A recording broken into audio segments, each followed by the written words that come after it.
The framers of the Constitution built in checks and balances to protect individual rights from being violated by a concentration of power. They divided federal authority across 3 branches to limit each branch's ability to abuse its power. Congress was created to be the deliberative, lawmaking body. The executive was to be the enforcer of laws, and the judiciary would resolve constitutional issues.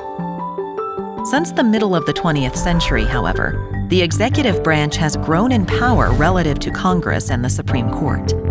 Presidents now frequently use executive orders rather than legislation to quickly carry out large policy goals. Executive orders and regulations issued in one administration are quickly repealed by the next. And political parties have fewer reasons to compromise when they believe that the only way to govern is to win the presidency and act unilaterally. The result is political and legal instability. Returning each branch to its constitutional purpose would restore the checks and balances that are essential for protecting our individual liberties and promoting more responsible governance by both political parties.